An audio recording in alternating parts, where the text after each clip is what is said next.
ketemu kembali dengan saya di channel Bro Film Vision. Kali ini saya ingin menceritakan alur cerita dari salah satu film yang berjudul yang rilis pada tahun 2018. Adalah film barat bergenre thriller yang rilis pada tanggal 27 April 2018. Film yang beredar juga dengan judul ini disutradari oleh Dean Taylor yang juga menulis skenario. Taylor tidak asing membesut film thriller karena sebelumnya ia juga sudah membuat film supremasi. Adapun para bintang filmnya diisi oleh Paula Patton sebagai Brea, Luke Goss sebagai Red, Omar Epps sebagai John, Rosalind Sanchez sebagai Malia, dan Les Alonso sebagai Darren.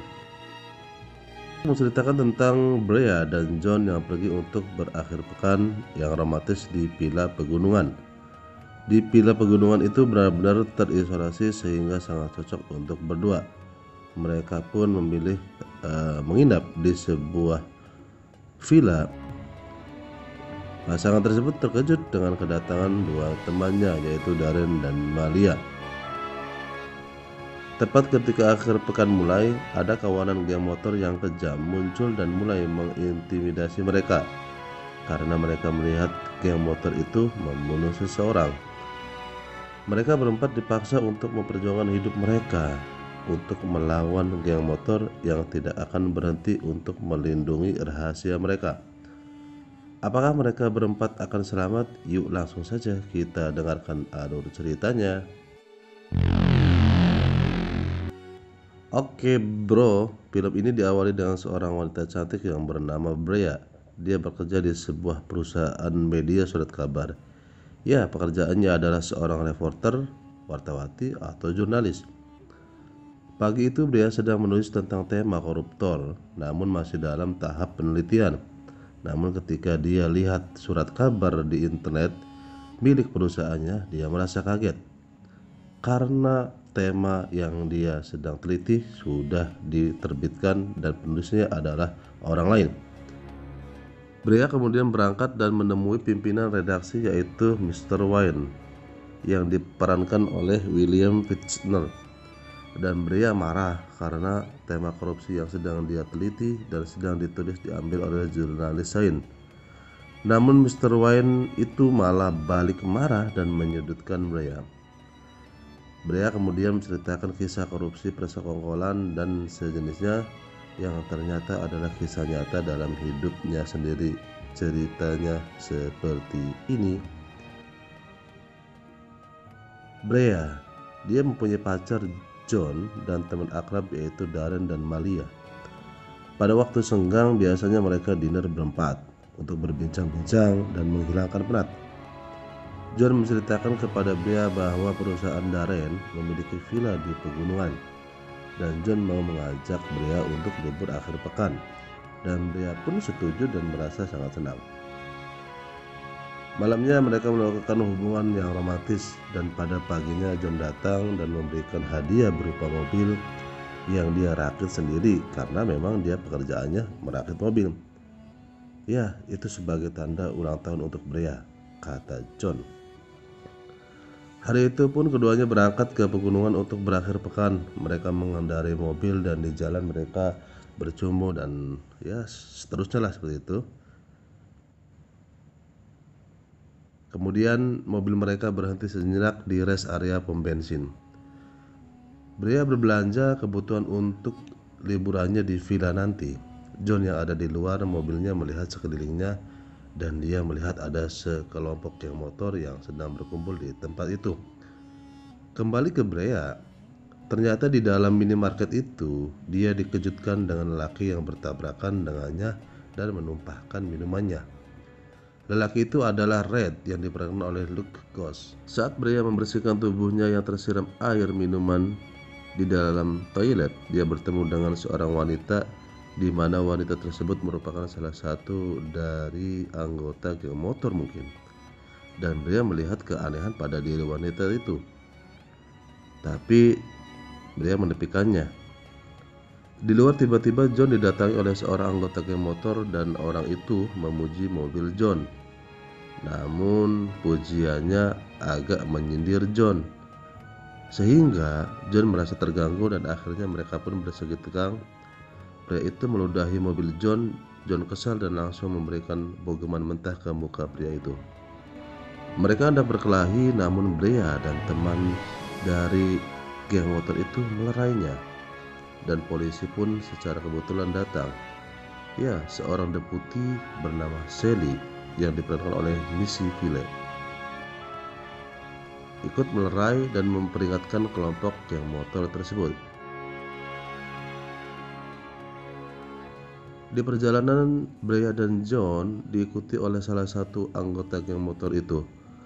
Orang itu menyuruh John untuk menepi, namun John tak menghiraukannya, dan pada akhirnya lelaki itu pun jatuh dari motornya dan mobil John melaju pergi meninggalkannya. Kembali ke pom bensin rest area, ternyata lelaki yang bertabrakan dengan Brea di dalam minimarket adalah ketua dari geng motor itu.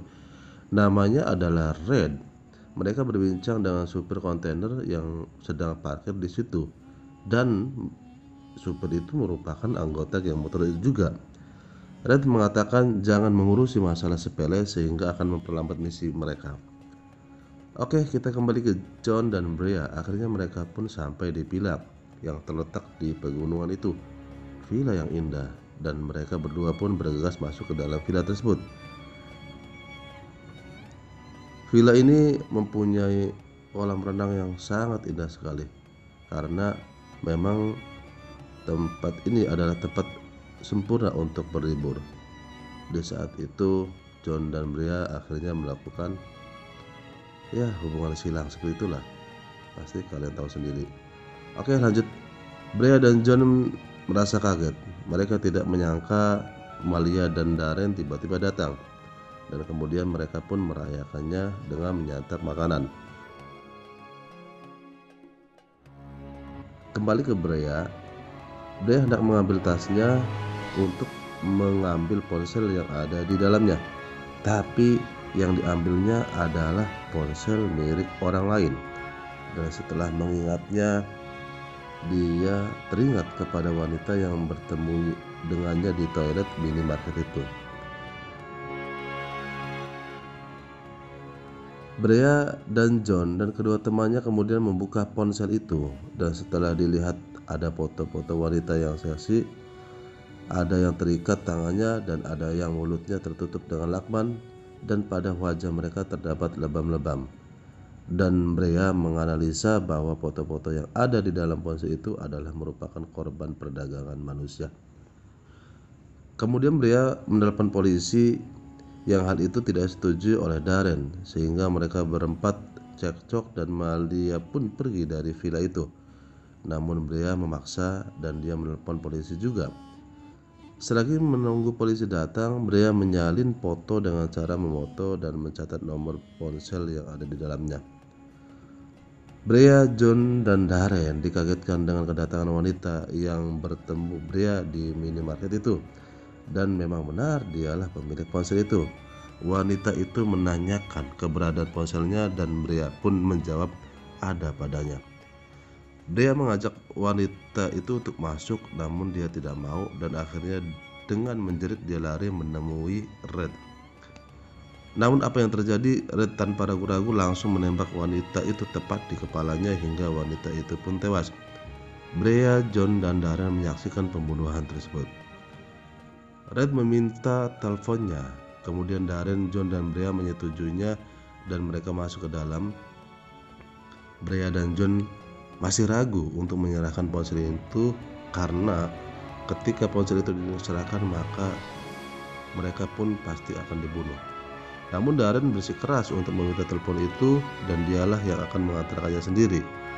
Darren menodongkan pistol ke arah John dan Brea yang tujuannya adalah meminta paksa telepon tersebut atau ponsel tersebut. Akhirnya Brea pun menyerahkan ponsel itu ke Darren. Darren keluar menemui Red yang merupakan ketua geng motor itu, sedangkan Brea dan John mencari akal agar mereka bisa pergi dari villa itu.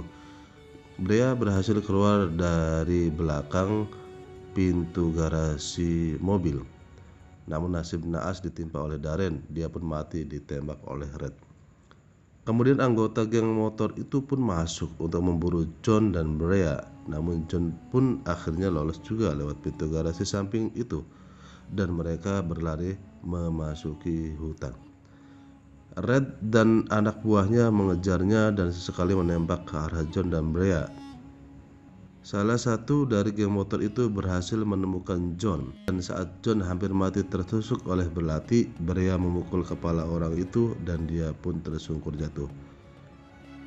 Brea dan John akhirnya menemukan sebuah rumah yang tepat di samping hutan tersebut. Pemiliknya adalah seorang lelaki tua berumur sekitar 60 tahunan. Namun kelompok geng motor itu berhasil menemukan mereka. John dan pemilik rumah itu pun akhirnya mati tertembak, sedangkan Brea akhirnya tertangkap. Namun pada saat bersamaan, Deputi Sally dan satu polisinya pun datang dan menodongkan pistol ke arah Red. Namun siapa sangka Deputi Sally malah berputar arah dan menembak rekannya sendiri. Ternyata Deputi Sally merupakan komplotan dari Red yang melindungi Red untuk bisnis haramnya, yaitu penjualan manusia. Brea kemudian disuntik dengan obat penenang dan dia pun dimasukkan ke dalam mobil kontainer yang di dalamnya terdapat banyak wanita yang sama seperti yang dia lihat di dalam ponsel itu atau foto yang ada di dalam ponsel itu. Mobil kontainer itu pun melaju pergi. Setelah sekian lama akhirnya mobil itu sampai di sebuah tempat mirip goa di dalamnya, dan para wanita itu ditahan atau disekap di situ. Brea dan Malia yang ternyata ditangkap juga melawan salah satu orang penjahat itu yang masuk hendak menyuntikkan obat penenang, dan Brea berhasil membunuh orang itu dan dia pun akhirnya berhasil keluar dari tempat itu. Brea berlari dalam hutan, namun alangkah kagetnya Brea ketika keluar dari hutan itu dia berada di rest area pom bensin, tempat pertama dia dan John berhenti. Brea memasuki minimarket dan meminta penjaga untuk menghubungi polisi Deputi Sally. Brea mengambil ponsel penjaga tanpa sepengetahuannya. Kemudian dia menelpon polisi pusat dan menceritakan semuanya. Benar saja, Deputi Sally pun datang dan menangkap dengan memborgol Brea. Namun ketika Brea dan Deputi Sally keluar dari minimarket tersebut, rombongan polisi pun datang dan akhirnya Deputi Sally pun ditangkap. Dan para wanita itu yang disekap pun berhasil diselamatkan semua. Kembali ke awal cerita. Setelah mendengar cerita Brea, Mr. Wine tertunduk dan mengatakan, "Jika tulisan ini aku cetak dan disebarkan, maka kemungkinan kamu akan banyak mendapat masalah." Lalu dengan nada rendah, Brea mengatakan, "Biarkan mereka datang." Brea berdiri dan lantas pergi meninggalkan ruangan itu. Oke bro, itulah alur cerita film Traffic. Mohon maaf bila ada salah-salah kata dalam menceritakannya. Tetap support channel ini dengan cara subscribe, klik notifikasi lonceng, dan bagikan video ini ke sobat bro yang lainnya. Oke, see you later, bye.